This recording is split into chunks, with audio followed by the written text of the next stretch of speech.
Então hoje nós vamos falar sobre esse calhamaço maravilhoso aqui, tá? Chamado Clínica Psicanalítica, tá? Que tem uma capa artisticamente muito interessante, né? Estilizando as cores utilizadas para o enriquecimento, né, do aprendizado da psicanálise freudiana, né? E com dinâmicas, você tem olhando essa cabeça, além de estar dentro da cabeça, né, que é uma coisa muito bem feita, muito bonita, né, tem uma dinâmica, né, e uma visão extremamente artística, né, do processo que dá origem aos sintomas que deram origem à psicanálise. Se não fossem os sintomas histéricos, né, se não fossem os pacientes, não teria a psicanálise, tá bom? Então, se não fossem os histéricos, os obsessivos, os psicóticos, os perversos, não existiria a psicanálise. Então, a psicanálise, a grande motivação, né, inicial para o desenvolvimento da psicanálise foi o tratamento dos transtornos mentais, das psiconeuroses, né? Então, vamos ver bem essa capa aqui, as cores, tá? Aqui tem uma ênfase basicamente aqui, né? Eu posso aproximar mais o livro para cá, então aqui, ó, né? Vamos ver bem aqui, ó, tá? Tá vendo bem aí, ó, a cabeça com as cores? Pois é, então, essas cores aí, basicamente é o verde em contato com o roxo, o conflito psíquico, gerando diversos tons de vermelho, né?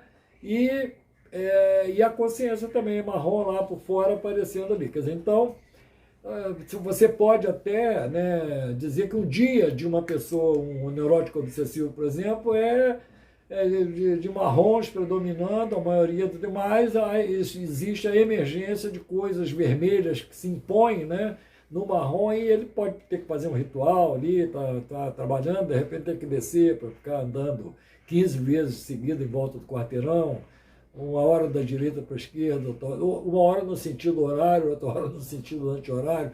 Quer dizer, qualquer tipo de ritual desse pode ser feito ali. Então, por isso eu vou ler a contracapa desse livro, tá? Que consta com mais de 60 conceitos a respeito da clínica psicanalítica. Tá aqui, ó.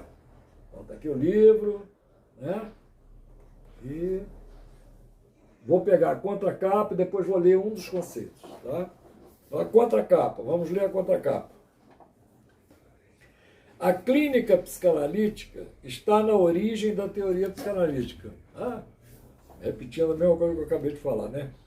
A unicidade do contexto geral onde os transtornos mentais estão inseridos é mostrada nesse livro aqui.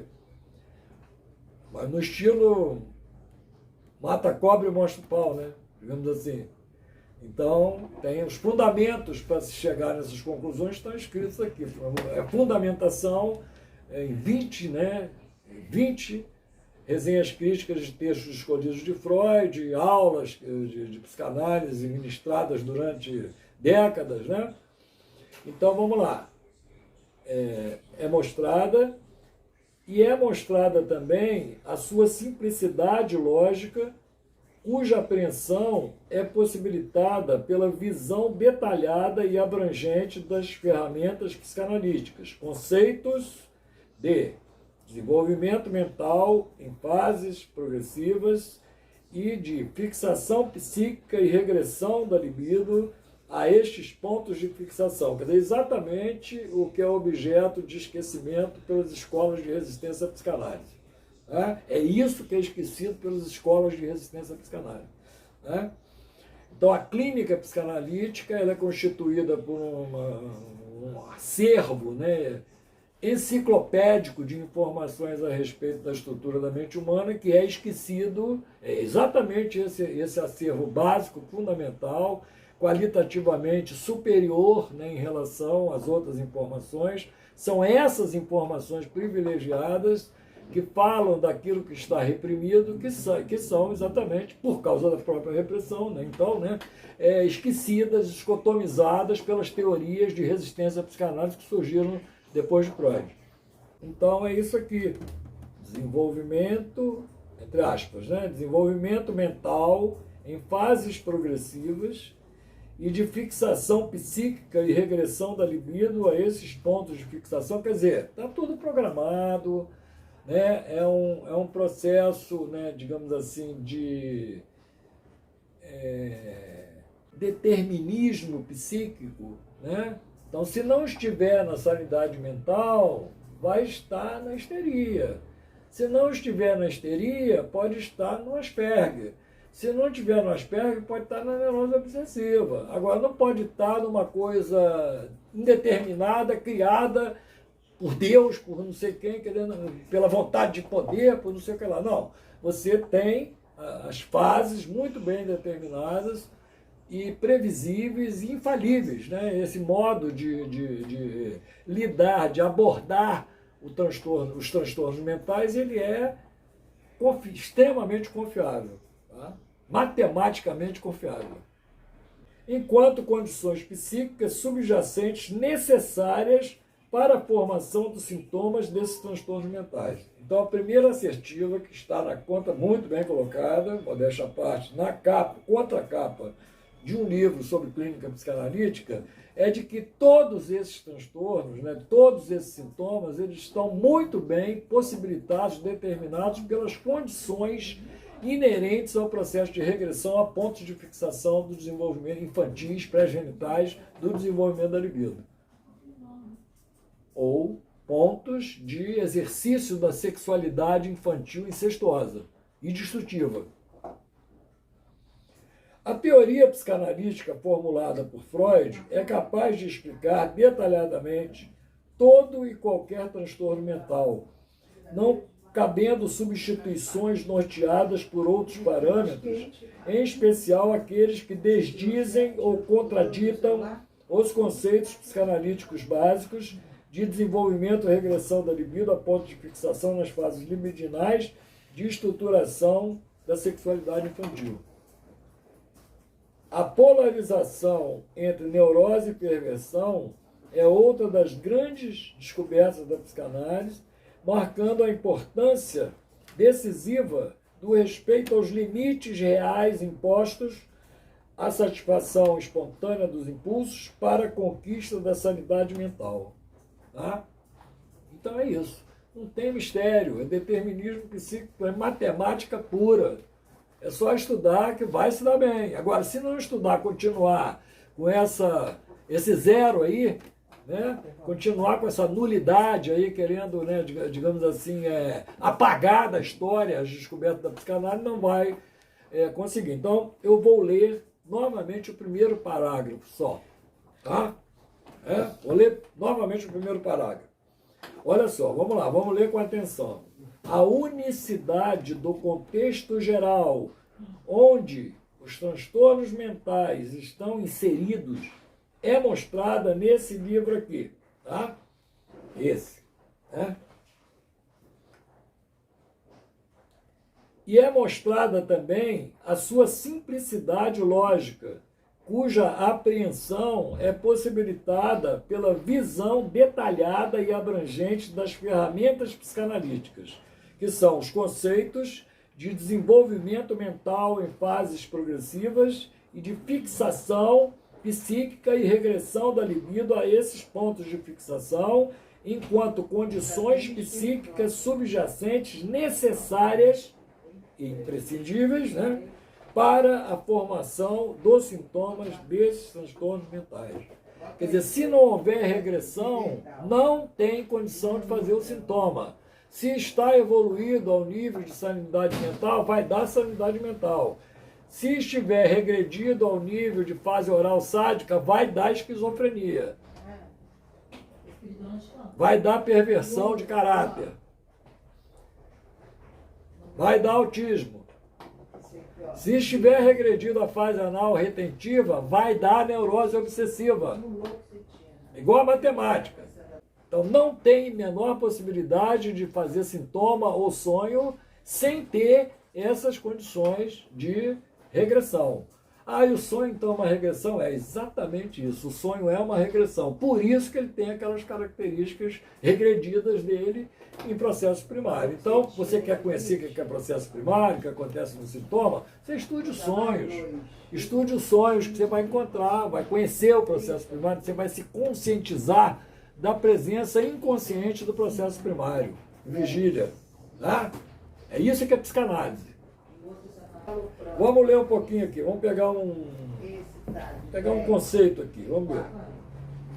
O 31º conceito estudado no capítulo 11 desse livro é a neurose traumática. Aí está escrito aqui, a neurose traumática é caracterizada por uma síndrome, conjunto de sintomas e sinais, decorrente de um choque emocional cuja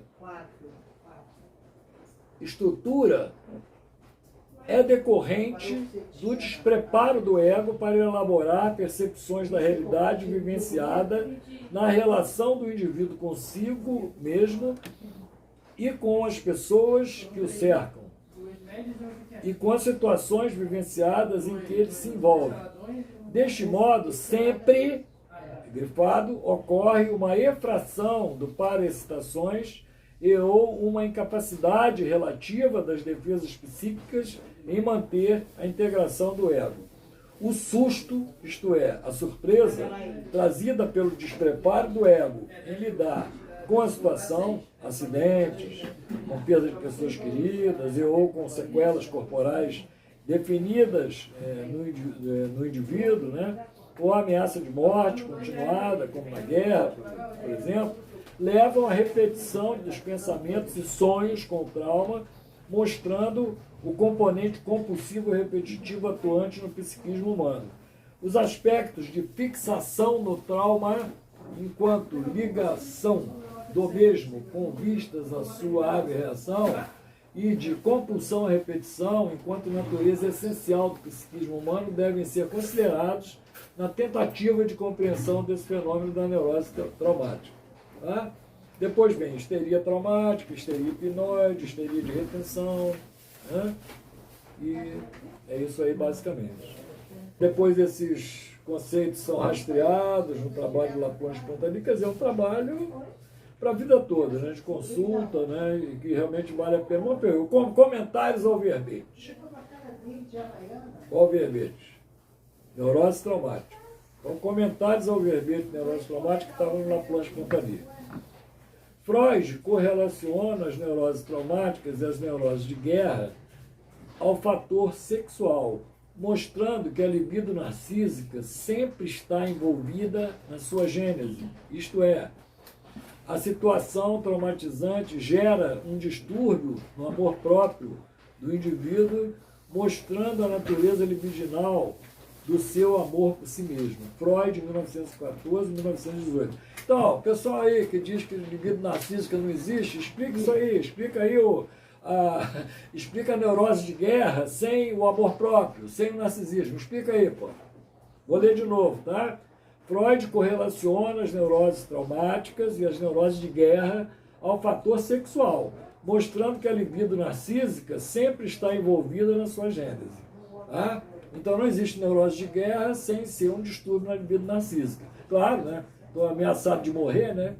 Eu não quero morrer, né? Eu tenho que cuidar do meu corpo, né? Eu tenho narcisismo, sabe? Eu tenho amor próprio. Eu tenho um amor por mim que só a morte que vai me separar dele. Esse aí é até que a morte nos separe, sem dúvida nenhuma, né? Então, mostrando que a libido narcísica sempre está envolvida na gênese da neurose de guerra e das neuroses traumáticas, isto é, a situação traumatizante gera um distúrbio no amor próprio do indivíduo, mostrando a natureza libidinal do seu amor por si mesmo. Libido do ego, libido investida no ego, libido narcísica, narcisismo do bem, né? Tá bom? Esse é o conceito psicanalítico 6, ó, tá?